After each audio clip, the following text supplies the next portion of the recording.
Good evening friends. आज हम simple equation के बारे में पढ़ेंगे, डिटेल में पढ़ेंगे। सिंपल इक्वेशन इसलिए हमने टॉपिक चूज किया है क्योंकि केबीएस में ये डायरेक्ट टॉपिक सिंपल इक्वेशन तो नहीं आता है, लेकिन किसी भी क्वेश्चन में नॉर्मली बहुत सारे क्वेश्चंस होते हैं जिनमें सिंपल इक्वेशन का यूज होता है एक्स का वैल्यू निकालने के लिए। तो हमने डिटेल से ये 8th क्लास का एनसीईआरटी बुक लिया है, हम डिटेल में ये पूरा टॉपिक कवर करेंगे। तो सबसे पहले देखिए 8th एनसीईआरटी का, इसमें linear equation in one variable हम पढ़ने जा रहे हैं।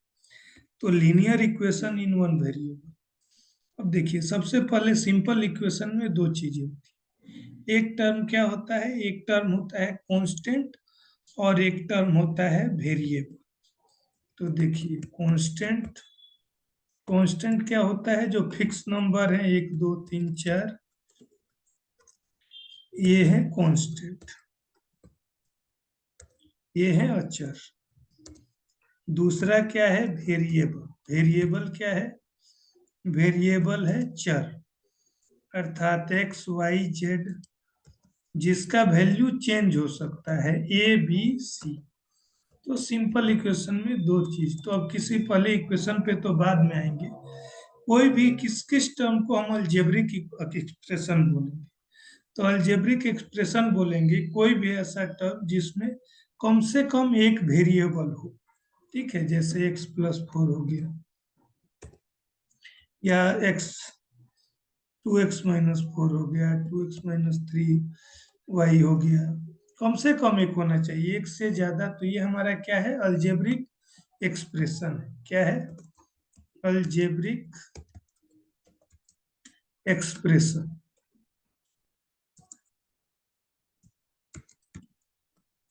Algebraic expression, right. और अब अलजेब्रिक एक्सप्रेशन और अलजेब्रिक इक्वेशन, इन दोनों में क्या फर्क है? इन दोनों में फर्क बस इतना है, कोई भी ये x+4 3x-3, ये क्या है, अलजेब्रिक एक्सप्रेशन। इसमें हम इक्वल टू कुछ वैल्यू रख दें जिसमें लेफ्ट हैंड साइड और राइट हैंड साइड कुछ भी आ जाए, तो वो एक्सप्रेशन क्या बन जाता है, इक्वेशन बन जाता है। जैसे x+4 इज इक्वल टू 5 और x+5 is equal to 3x-7, इस तरह का कोई भी ये होगा, ये क्या बन जाता है हमारा, ये इक्वेशन बन जाता है। जैसे ही इक्वल टर्म आएगा ये एक इक्वेशन बन जाएगा। अब देखिए आराम से, बहुत सिंपल रूल्स हैं किसी भी अलजेब्रिक इक्वेशन को। मेनली हमारा क्या है, अलजेब्रिक इक्वेशन मतलब लीनियर इक्वेशन हम पढ़ रहे हैं इन वन वेरिएबल। तो हमें इनको सॉल्व करना सीखना है कि कैसे हम एक्स वाले क्वेश्चंस को सॉल्व करेंगे। तो देखिए सबसे पहला जनरल रूल क्या है, जनरल रूल पहले बता देते हैं। जनरल रूल मतलब सामान्य नियम जो है, सामान्य नियम क्या है इक्वेशन को सॉल्व करने के। देखिए सामान्य नियम, पहला नियम क्या है, प्लस जो होगा, ये देखिए पहले हमारा कोई भी इक्वेशन ले लेते हैं, मान लीजिए x+4 इज इक्वल टू 5 है। इसमें दो साइड है, एक इक्वल के लेफ्ट साइड में, एक इक्वल के राइट साइड में। तो इक्वल के लेफ्ट साइड को हम क्या बोलते हैं, लेफ्ट हैंड साइड, शॉर्ट में बोलते हैं LHS, बायां पक्ष, बायां पक्ष। ठीक है, बायां पक्ष। अब ये क्या है हमारा, ये है x+4। ठीक है, right hand side, right hand side क्या है, देखिए RHS, राइट हैंड साइड। किसके राइट हैंड साइड, इक्वल के राइट हैंड साइड। ये है हमारा दायां पक्ष। ये इक्वल के राइट साइड में क्या है हमारा 5 है, तो ये है हमारा 5। ठीक है, तो ये है हमारा लेफ्ट हैंड साइड, ये है हमारा RHS राइट हैंड साइड। अब जब हम इक्वेशन को सॉल्व करेंगे तो हमारा क्या होगा, LHS, अगर हम किसी भी शिफ्ट को इक्वेशन को सॉल्व करने का तरीका क्या है, नॉर्मल इक्वेशन में हम वेरिएबल को एक साइड ले आएंगे और दूसरे जो कांस्टेंट हैं उनको दूसरे तरफ ले जाएंगे। तो इसमें वेरिएबल क्या है, देखिए इस टर्म में हमारा वेरिएबल है एक्स, और ये 4 और 9 क्या है, कांस्टेंट है। कांस्टेंट इसलिए कि इनका मान फिक्स है, इनका मान चेंज नहीं हो रहा है। जो भी 4 है, 4 का वैल्यू 4 ही रहेगा। तो ये है कांस्टेंट। वेरिएबल एक्स को क्यों बोल रहे हैं, क्योंकि एक्स का वैल्यू किसी एक इक्वेशन करण में दूसरा होगा, किसी एक इक्वेशन में, किसी दूसरे इक्वेशन में चेंज हो सकता है। तो ये है हमारा वेरिएबल। तो हमारा सॉल्व करने का मेथड क्या है, हम वेरिएबल को एक साइड रखते हैं और कांस्टेंट को दूसरे साइड ले जाते हैं। तो मान लीजिए हमारा यही प्रश्न है, x+4 जो है, इसको क्या, 5। अब देखिए इसमें हमारा वेरिएबल कौन सा है, एक्स है। ये दोनों कांस्टेंट है, तो इसमें एक ही वेरिएबल है, तो इधर तो कुछ वेरिएबल नहीं है, तो इसको हमें एक साइड लाने का जरूरत। ये एक वेरिएबल है लेफ्ट हैंड साइड में, इसको यहीं रखने देंगे। बाकी जो कांस्टेंट टर्म बच रहे हैं उनको दूसरे साइड ले जाएंगे। तो इधर 5 तो ऑलरेडी है, इसको उधर ले जाना है। तो इसको बदलने के नियम, नियम क्या है, जब हम चेंज करेंगे LHS से लेफ्ट हैंड साइड से RHS में अगर चेंज करेंगे तो क्या हो जाएगा, प्लस जो है बिकम्स माइनस, प्लस हो जाएगा माइनस, माइनस हो जाएगा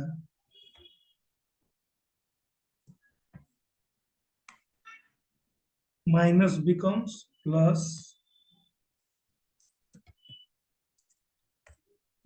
मल्टीप्लाई बिकम्स डिवाइड, डिवाइड को मैं से लिख दे रहे हैं, और डिवाइड बिकम्स मल्टीप्लाई, राइट, ये बिकम्स मल्टीप्लाई। अब सिंपल इक्वेशन देखिए क्या है, x+4 = 5 था। तरीका क्या था, तरीका क्या करना है, वेरिएबल को एक साइड लाना है और कांस्टेंट को एक। तो वेरिएबल तो एक साइड है ही, इसको यहीं रखेंगे। कांस्टेंट जो है इसको हम दूसरे तरफ ले जाएंगे। तो यहाँ सिंबल क्या है, प्लस है। दूसरे तरफ ले जाएंगे तो प्लस जो है वो क्या हो जाएगा, माइनस हो जाएगा। तो ये हमारा हो जाएगा x = 5 - 4। तो ये हमारा वैल्यू हो जाएगा 1, x हो जाएगा 1। ठीक है, तो ये तो काफी अभी सरल टाइप का है। दूसरा देखिए, मान लीजिए x/4 = 5 है।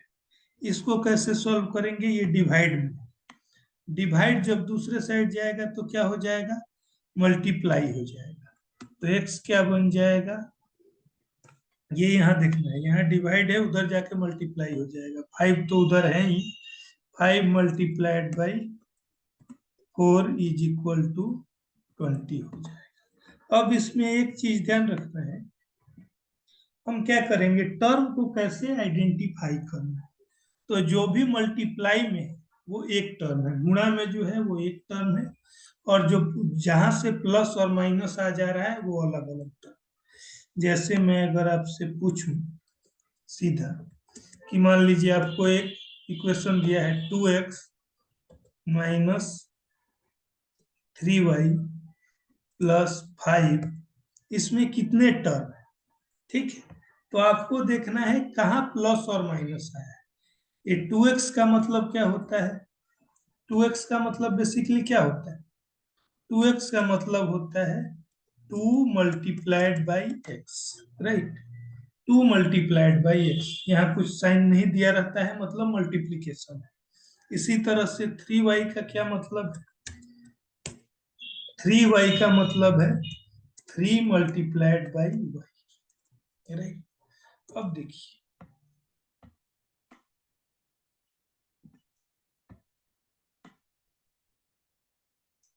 अब हम आगे और डिटेल में पढ़ेंगे। तो यहाँ 2x का मतलब है 2x, 3y का मतलब 3 × y, राइट। अब मैं क्या बता रहा था, हमें पहले टर्म पहचानने हैं कि कितने टर्म है।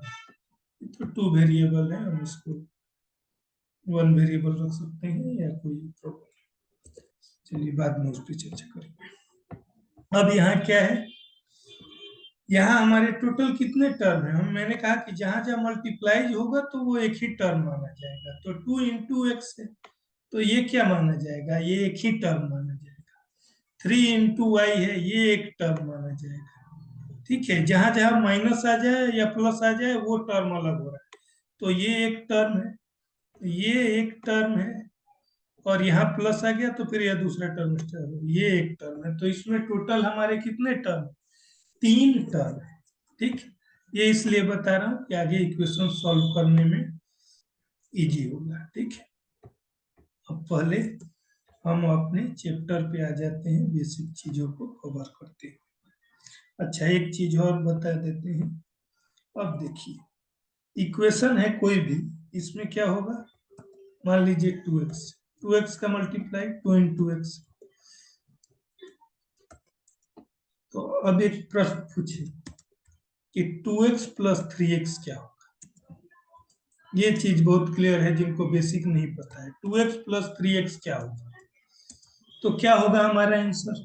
बताइए। 2x प्लस 3x होगा 5x। क्यों होगा 5x?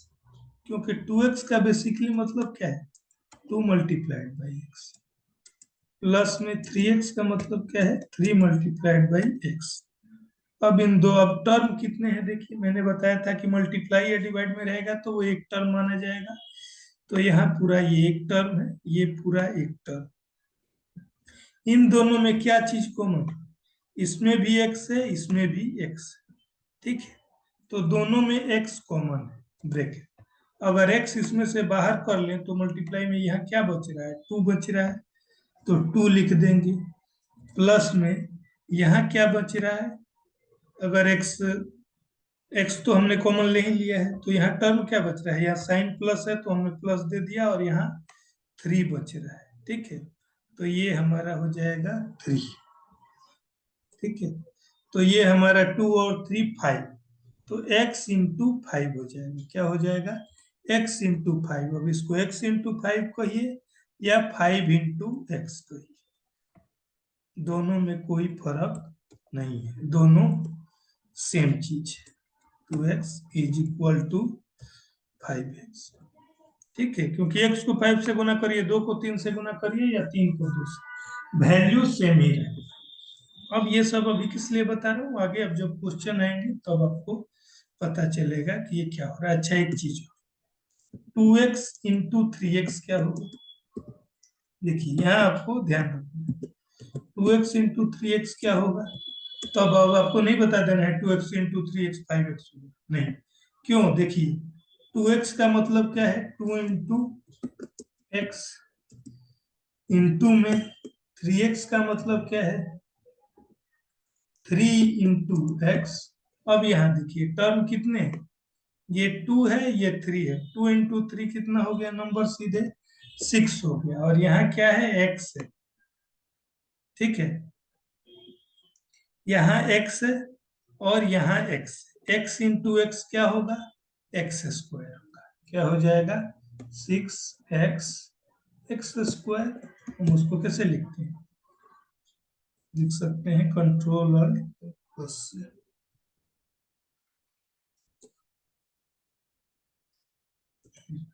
जैसे 6x स्क्वायर, मैं इधर आपको दिखा देता हूँ। 6x स्क्वायर कैसे लिखते हैं?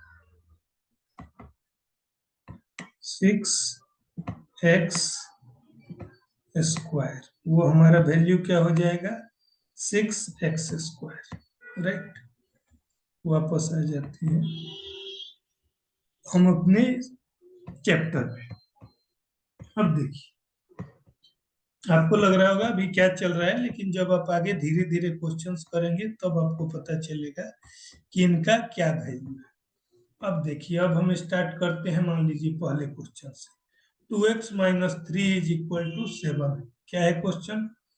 2x minus 3 is equal to 7। 2x minus 3 is equal to 7। अब हमें इसको सॉल्व करना है। मैंने क्या बताया था आपको? पहले टर्म आइडेंटिफाई करना है, फिर वेरिएबल को एक साइड रखना है और कांस्टेंट को दूसरे साइड में। तो यहाँ ये क्या है? 2x minus 3 is equal to 7। यहाँ वेरिएबल है, ये पूरा एक टर्म है, मल्टीप्लाई में जहां तक रहेगा वो एक टर्म। यहाँ माइनस आ गया, यहाँ से दूसरा टर्म स्टार्ट हो गया। तो ये वेरिएबल है हमारा, और ये दोनों क्या है? कांस्टेंट है। ठीक है, अब हम इस टर्म को क्या करेंगे, वेरिएबल को एक साइड रखना है, 2x को इधर ही रखेंगे, 3 हमारा इस साइड है, इसको दूसरे साइड राइट हैंड साइड में ले जाएंगे, 7 तो उधर है ही राइट हैंड साइड में, ये माइनस है, क्या रूल बोल रहा था, माइनस किस में चेंज हो जाएगा, प्लस में, तो 7 + 3 ये क्या हो जाएगा 10, 2x will be equal to 10, तो x will be how much, x will be 10/2। भाई यहाँ 2x का मतलब क्या है, ये देख लीजिए, 2x का मतलब बेसिकली क्या है, 2 × x इज इक्वल टू 10। तो इक्वेशन में क्या होता है, जब साइड चेंज होगा, ये 2 तो मल्टीप्लाई में है, दूसरे साइड ले जाएंगे, हमारा टारगेट क्या है, जितने कांस्टेंट है वो दूसरे साइड, वेरिएबल x है, तो वेरिएबल क्या है, x है, ये कांस्टेंट है, इसको दूसरे साइड ले जाना है, ये मल्टीप्लाई है, उधर जाएगा डिवाइड हो जाएगा, ठीक, ये हो जाएगा x is equal to 10/2 is equal to 5, ठीक, ये सॉल्व किया हुआ है इसमें। आगे इसी तरह से ये सेकंड वाला आप कर सकते हैं, खुद ट्राई कीजिएगा, प्रॉब्लम हो तो कमेंट बॉक्स में आप बता सकते हैं। थर्ड क्वेश्चन देखिए, थर्ड क्वेश्चन में क्या, x/3 + 5/2 इज इक्वल टू -3/2। देखिए क्या क्वेश्चन है,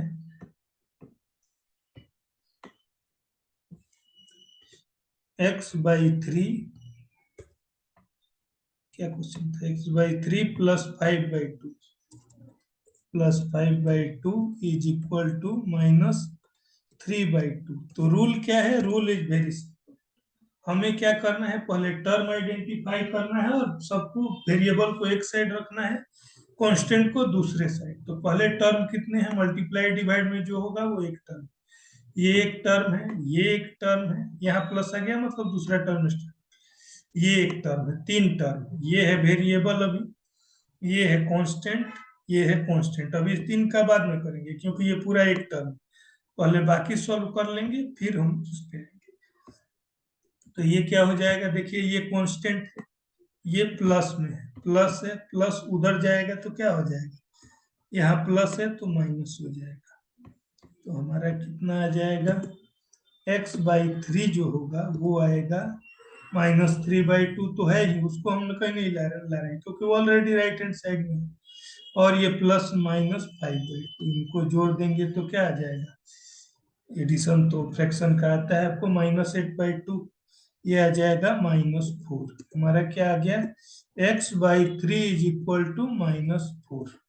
अब देखिए, अब हमें क्या, हमें फाइनल टारगेट क्या है, वेरिएबल को पूरा सेपरेट कर देना, ये यहाँ x तो है वेरिएबल, लेकिन इसके साथ एक एक्स्ट्रा क्या है, ये 3 है, 3 प्रॉब्लम कर रहा है, ये डिवाइड में है, लेकिन हम इसको दूसरे साइड ले जाएंगे, वो क्या हो जाएगा, डिवाइड मल्टीप्लाई में चेंज हो जाएगा, ये हमारा आ जाएगा x is equal to -4 × 3, multiply का साइन मैं बड़ा करके दे रहा हूँ क्योंकि x और उसमें कंफ्यूज हो जाएंगे आप, तो ये आएगा -2, ठीक है, तो इस तरीके से x का वैल्यू आ गया -12। अच्छा एक इंटरेस्टिंग चीज है, आप चेक भी कर सकते हैं कि आपने सही निकाला कि नहीं, कैसे चेक कर सकते हैं, x जहाँ पे है उसका वैल्यू जो हमारा आंसर आया है रख देंगे, अगर लेफ्ट हैंड साइड बायां पक्ष और दायां पक्ष दोनों बराबर हो जाते हैं तो आपका आंसर सही है, अगर नहीं होता है तो नहीं। तो आगे यहाँ x का अगर -12 रख देंगे तो 12/3 4 हो जाएगा, -4 + 5/2, इसको अगर ऐड करेंगे तो क्या आएगा, -3/2 आएगा, RHS के इक्वल आ गया, मतलब आपका आंसर सही है। इस तरह से ये देखिए, कुछ भी क्वेश्चन है सिंपल एकदम, फोकस सही रहेगा, कुछ प्रॉब्लम नहीं है।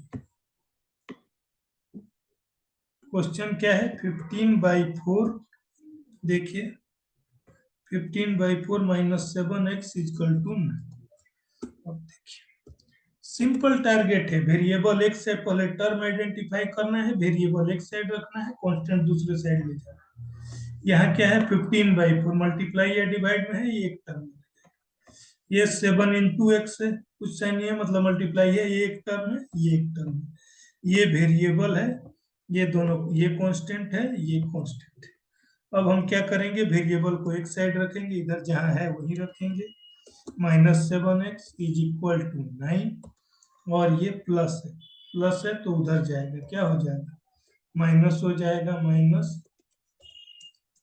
-15/4। अब 9 के नीचे कुछ नहीं है तो आप इसको क्या लिख सकते हैं, 9/1 लिख सकते हैं, कैलकुलेट ये करने के लिए, फ्रैक्शन का सम करने के लिए। अब ये क्या आ जाएगा, इसका वैल्यू आप निकालेंगे, -7x, ये कितना आ जाएगा, 36, 36 में से 15 गया, 21/4, 21/4 आ गया। अब ये 7 देखिए, 7 यहाँ क्या है, कुछ सही नहीं है, मतलब मल्टीप्लाई है, तो उधर साइड एल ले जाएंगे तो ये क्या हो जाएगा, डिवाइड हो जाएगा। x जो हो जाएगा 21 नीचे जो है क्या आ जाएगा 4, ये ब्रैकेट लगा देता हूँ कि आपको पता चलेगा कि ये किधर जा रहा है, ये डिवाइड में नीचे ही रह रहा है, 4 में -7, ब्रैकेट में इसको रख देते हैं, -7, ठीक। ये क्या आ जाएगा, 4 × -7 -28 हो जाएगा, ठीक है। ये क्या आ जाएगा, या उससे कैंसिल आप कर देंगे, 7 3 × 21 और 7 4 × 28, तो ये हमारा आंसर आ जाएगा कितना, 21 - 21/28, क्योंकि माइनस हमेशा ऊपर लिखते हैं, कैंसिल होके -3/4 जो है वो हमारा आंसर आ जाएगा, ठीक है। इस तरीके से आप सॉल्व कर सकते हैं। अब ये एक्सरसाइज मैं आप पे छोड़ रहा हूँ, आप करेंगे, सिंपल रूल अप्लाई करना है।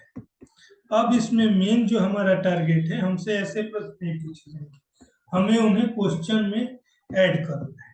तो अब सबसे सिंपल एग्जांपल से स्टार्ट करते हैं। क्या कह रहा है, what should be added to twice the rational number this to get 3/7। वो क्या कह रहा है कि रेशनल नंबर एक -7/3 है, इसका ट्वाइस कर देना है। ट्वाइस का मतलब क्या होता है, डबल। तो डबल मतलब कैसे करते हैं, किसी संख्या को डबल करने के लिए क्या करेंगे, 2 से गुना करेंगे। अब कहा तो हम क्या कर देंगे, -7/3 को 2 से गुना कर देंगे, तो ये क्या आ जाएगा, -14/3 आ गया। अब ये कह रहा है कि व्हाट शुड बी, इसमें क्या ऐड करें, -14/3 में क्या ऐड करें कि 3/7, ठीक है। तो यही जो क्या ऐड करें, जो हमें मालूम नहीं है, वही क्या है, वेरिएबल है, उसके हमें x मानना है। तो क्वेश्चन क्या कह रहा है, -14/3 में कुछ ऐड कर रहे हैं। अब वो क्या ऐड कर रहे हैं हमें मालूम नहीं, तो let that number is x, मान लिया कि वो संख्या है, वो क्या है, x, ठीक है। तो x में क्या ऐड कर रहे हैं, x प्लस -14/3 में हम कुछ ऐड कर रहे हैं, और क्या आंसर आ रहा है, 3/7। अब सिंपल इक्वेशन है, क्या करना है, देखिए प्लस और माइनस मल्टीप्लाई में रूल सिंपल है, माइनस x माइनस, इसमें बड़ा छोटा नहीं देखना है, multiply is equal to 3/7, right. अब सिंपल, हमारा तो वेरिएबल इधर काफी सिंपल है, इसके साथ कुछ मल्टीप्लाई में नहीं है, इसको यहीं रखेंगे, इस कांस्टेंट को उस साइड ले जाएंगे, ये माइनस है वो प्लस हो जाएगा, उस साइड जाएगा, x will be equal to 3/7, x हो जाएगा 3/7 जोड़ 14/3। अब इनको जोड़ दीजिए, जो आंसर आएगा एलसीएम लेके वो आपका आंसर होगा, ठीक है। अगला क्वेश्चन क्या कह रहा है, देखिए perimeter of a rectangle is, अब देखिए नेक्स्ट क्वेश्चन आप देखेंगे तो आप क्या सोचेंगे कि ये तो रेक्टेंगल का क्वेश्चन है, इसीलिए मैं बोल रहा हूँ एक लीनियर इक्वेशन हर चैप्टर में यूज होता है, इसीलिए ये बहुत इंपॉर्टेंट। तो perimeter of a rectangle is 13 centimetre and it's width is 3/4 centimetre, तो फाइंड इट्स लेंथ। तो इसके लिए हमें क्या मालूम होना चाहिए, लीनियर इक्वेशन भी मालूम होना चाहिए, साधारण समीकरण, और साथ में हमें प्रॉपर्टी भी मालूम होना चाहिए। कौन सा प्रॉपर्टी, रेक्टेंगल के पेरीमीटर का फॉर्मूला वगैरह भी मालूम होना चाहिए। तो देखिए सीधे क्या कह रहा है, पेरीमीटर दिया हुआ है 13 और विड्थ 2 3/4, तो इसको हम मिक्स फ्रैक्शन को सिंप्लीफाई कर देंगे, 4 दूनी 8, 3 11/4, तो हमारे पास है पेरीमीटर कितना है? पेरीमीटर है 13 और विड्थ है 11/4। ठीक है, कितना है? 11/4। अब हमें क्या निकालना है? लेंथ निकालना है। तो हम फॉर्मूला लगा देंगे, पेरीमीटर ऑफ रेक्टेंगल। रेक्टेंगल का आयत का परिमाप क्या होता है? आयत का परिमाप का क्या फॉर्मूला होता है? 2 इंटू लेंथ प्लस बी। हमें दिया हुआ है क्वेश्चन में कि पेरीमीटर ऑफ रेक्टेंगल 13, तो 2 इंटू एल, लेंथ हमें मालूम नहीं, एल को एल रहने दें या एक्स मान सकते हैं कुछ, इज इक्वल टू 13। अब हमें बी विड्थ तो मालूम है, 2 इंटू क्या कर देंगे? लेंथ। लेंथ हमारा नहीं मालूम है, प्लस में बी। बी कितना है? 11/4 है। इसको अलग से लिखते हैं कि पता चले किसके साथ। 11/4 है, इज इक्वल टू 30। अब यहाँ से हमारे पास दो तरीका है इसको सॉल्व करने का। एक तो ये ब्रैकेट में है तो दोनों से बारी बारी गुना करें और तब सॉल्व करें। या देखिए, ये जो 2 के साथ ये पूरा मल्टीप्लाई में है, ये टर्म यहाँ 2 के बाद कोई साइन नहीं है, मतलब मल्टीप्लाई में है। तो ये पूरा एक टर्म है, तो इसको क्या कर सकते हैं? इसको ये गुना में है, उधर भाग में ले जा सकते हैं। तो दोनों तरीका मैं आपको दिखा रहा हूं। तो एल प्लस 11/4 कितना हो जाएगा? एल प्लस 11/4 हो जाएगा हमारा, ये कितना हो जाएगा? 13/2 हो जाएगा। क्यों? क्योंकि दो गुना में है, वो भाग में चला गया। तो एल हमारा सिंपल इक्वेशन जैसे एक्स निकाल रहे थे, 13/2 और माइनस में 11/4 बट्टा करके हम वैल्यू निकाल लेंगे जो भी आएगा। ये मेथड 1 हो गया। अब हम अगर ये नहीं करते, यहाँ के बाद हम क्या करते? हम कंफ्यूज हैं, अगर क्या करना है क्या नहीं, हम सीधा गुना करेंगे। 2 इंटू एल, 2l प्लस में कितना? 2 से फिर गुना, 2 इंटू एल, 2 से एल को गुना, फिर 2 से किसको गुना? ये ध्यान रखना है, नहीं तो गड़बड़ नहीं कर देना है कि एक से केवल गुना करना है। 2 को 11/4 से भी गुना करना है, 13। ये आ गया 2l, ये 2 दूना 4, 2 से 2 कट गया, 2l plus 11/2 is equal to 13 आ गया। तो ये हमारा 2l कितना आ गया? देखिए 12, ये एक टर्म है मल्टीप्लाई में है, ये प्लस में है, उधर जाएगा माइनस। 13 माइनस 11/2, 11/2 मतलब 5.5, तो 6 7 13, मतलब 15/2 आ जाएगा। आप कैलकुलेशन कर लेंगे, 15/2 आ जाएगा। तो एल क्या हो जाएगा? ये 12 का वैल्यू है, एल क्या होगा? ये दो गुना में है, दो जब इस साइड दाहिने साइड आएगा तो भाग में आ जाएगा, 15/2 दूना 4 हो जाएगा। देखिए ये हमारा आंसर, ठीक। उसी को उसने मिक्स फ्रैक्शन में लिख दिया है, आप कर सकते हैं। अब बहुत सारे आप एज वाले जो क्वेश्चन आते हैं, देखिए इनको कैसे सॉल्व करते हैं। तो प्रेजेंट एज, देखिए क्या है? Present age of Sahil's mother is 3 times the present age of Sahil, right? After 5 years their ages will add to 66 years। इस तरह के क्वेश्चन में कुछ नहीं करना है आपको, जैसे क्वेश्चन दे रहा है वैसे आपको मान के और उसके अकॉर्डिंग वैल्यू निकालना है। देखिए मैं आपको दिखा रहा हूं क्या कह रहा है। Present age of Sahil's mother is 3 times the present age of, अभी जो साहिल का उम्र है वो साहिल की माँ की उम्र का कितना है? 3 गुना है अभी का। तो हम अभी का बात करते हैं। तो लेट प्रेजेंट एज, ये कितना हो जाएगा? प्रेजेंट एज ऑफ साहिल, साहिल का वर्तमान उम्र कितना मान लेंगे? हम एक्स मान लेंगे, नहीं मालूम है उसको एक्स मानना है। तो प्रेजेंट एज ऑफ मदर, तो 3 गुना एक्स का 3 गुना क्या होगा? एक्स गुने 3, एक्स गुने 3 क्या होगा? 3x होगा, 3x होगा। ये ध्यान रखना है, x गुना 3, ये नहीं कि 3 गुना 3 प्लस एक्स नहीं होगा। 3 प्लस एक्स का मतलब क्या है? x में 3 जोड़ रहे हैं, और 3x का मतलब क्या है? x को 3 से गुना कर रहे हैं, तो 3 गुना कर रहे हैं। तो प्रेजेंट एज ऑफ मदर हो जाएगा 3x। अब आगे स्टेप वाइज आगे बढ़े। आगे कह रहा है after 5 years their ages will add to 66। हम अभी इधर नहीं जाएंगे, वो क्या कर रहे हैं, हम कह रहे हैं आफ्टर 5 years। तो आफ्टर 5 years किसका एज क्या होगा हम निकालें। एज ऑफ साहिल क्या होगा, मान लीजिए आज आपका उम्र 20 साल, 5 साल बाद आपका उम्र क्या होगा, 20 जोड़ 5 25 होगा। क्या करेंगे, 5 उसमें जोड़ रहे हैं। तो इस क्वेश्चन में अपने साहिल के एज को एक्स माना है, तो 5 साल बाद कितना होगा, 5 जोड़ दीजिए, x + 5। सिमिलरली मदर की एज भी 5 साल बाद क्या होगा, किसी का भी एज अभी जितना होगा उसमें जोड़ देंगे।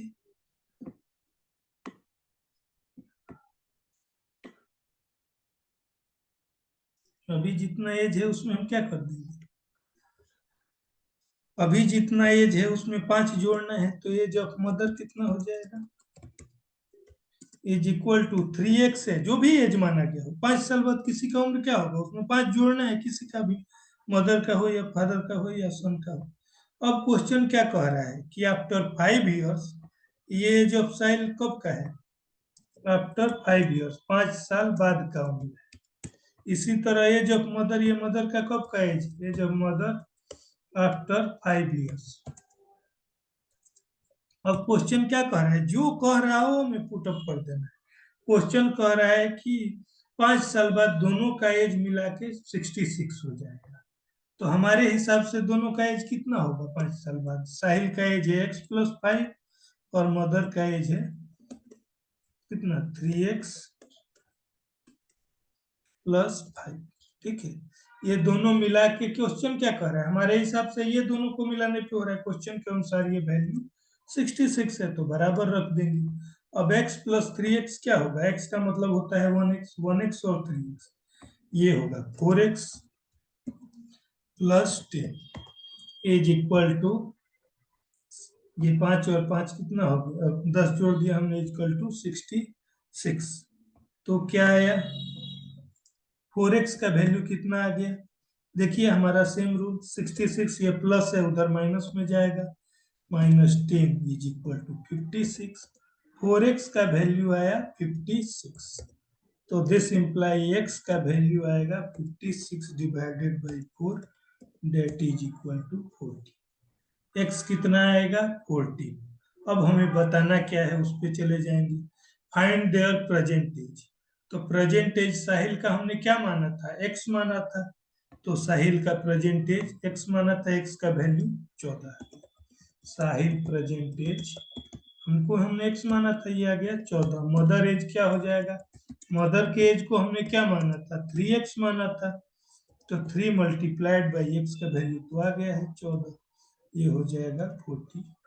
तो इस तरह से हमें निकालना है। ठीक, कोई भी सिंपल इक्वेशन को हम इस तरह से सॉल्व करते हैं। अब देखिए अगला क्वेश्चन, बंसी है 3 times as many 2 rupee coins as he has 5 rupees coins। बंसी के पास क्या है, 2 रुपये के सिक्के हैं और 5 रुपये के सिक्के। अब 2 रुपये के सिक्कों की जो संख्या है वो 5 रुपये के सिक्कों का 3 गुना है। मतलब अगर मान लीजिए उसके पास 5 रुपये का 2 सिक्का है, तो 2 रुपये का कितना होगा 3 गुना, मतलब 2 × 3 = 6 सिक्का। If he has in all a sum of ₹77, अगर उसके पास सब मिला के 77 रुपये है, तो उसके पास 5 का कितना सिक्का है और 10 का कितना सिक्का है, हमें बताना है। तो पहला काम क्या है, हमें नहीं मालूम है कि उसके पास 5 रुपये के कितने सिक्के हैं और 2 रुपये के कितने सिक्के हैं। ठीक है, तो हमने मान लिया कि उसके पास 5 रुपये के x सिक्के, क्या मान लेंगे, हम मान लेंगे कि लेट ही हैज कितना, कितने सिक्के हैं 5 रुपये के, 5 rupee coins, नंबर ये है, नंबर ऑफ कॉइन्स, ये 5 rupees कॉइन्स कितने हैं x, 5 रुपये के x सिक्के हैं, कितने सिक्के हैं हमें नहीं मालूम, लेकिन ये मालूम है, मान कि जितने भी सिक्के हैं, 2 रुपये के फिर कितने सिक्के हैं 2 rupee कॉइन, ₹2 के वो क्या कह रहा है, वो ₹2 के भी बता नहीं रहा है कितने हैं, लेकिन कह रहा है कि ₹2 का सिक्के ₹5 के जितने भी सिक्के हैं उसके 3 गुने हैं। तो 5 का हमने x माना, तो इसका 3 गुना है, अर्थात 3x है। ठीक। अब क्वेश्चन क्या कह रहा है कि कुल मिला के उसके पास कितने रुपए। अब आप मुझे बताइए, आपके पास अगर ₹5 के 4 सिक्के हैं तो कितने रुपए होंगे? 5 गुने 4 20 रुपये। अब क्या किया आपने, ₹5 के अगर 4 सिक्के हैं तो 5 गुने 4 कर दिया, 20 रुपया। ₹5 के 6 सिक्के आपके पास है तो कितने रुपए टोटल है आपके पास? 5 गुने 6 30 रुपये। सीधा गुना करना है। तो यहाँ आपके पास ₹5 के कितने सिक्के हैं, x सिक्के हैं, तो 5 में x से गुना कर दिया।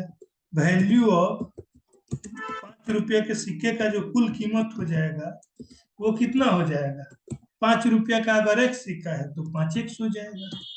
वैल्यू ऑफ ₹2 कॉइन्स कितना हो जाएगा? वो कितना है? 2 इंटू 3x हो जाएगा। ₹2 के कितने सिक्के हैं हमें नहीं मालूम, ₹2 के 3x है ये मालूम है, x का वैल्यू नहीं मालूम। तो ये कितने 6x सिक्के हो गए। टोटल कितने सिक्के, वैल्यू उनका ₹2 के सिक्कों का कीमत कितना हो गया? 6x हो गया। सिक्का था 3x, मान लीजिए ₹2 के आपके पास 6 सिक्के हैं तो कितने रुपए होंगे? 2 गुने 6 12, आप गुना करेंगे। उसी तरह ₹2 के 3x सिक्के हैं तो 2 को 3x से हमने गुना कर दिया, ये आ गया 6x। अब हमें मालूम है, क्वेश्चन कह रहा है कि उसके पास कुल मिला के ₹77 है। ₹5 के सिक्के और ₹2 के मिला के, तो ₹5 के सिक्कों का वैल्यू कितना था? 5x था। 5x प्लस में ₹2 के सिक्कों का वैल्यू कितना आया? 6x। ये मिला के हमारा है 77। तो 5x और 6x 11x, ये आ जाएगा 77। तो x क्या हो जाएगा? 77/11, ये आ गया हमारा 7। x का वैल्यू आ गया 7। ठीक है। अब लेकिन हमें क्या चाहिए, x हमने किसको माना था? हम जो माने हैं उसके हिसाब से।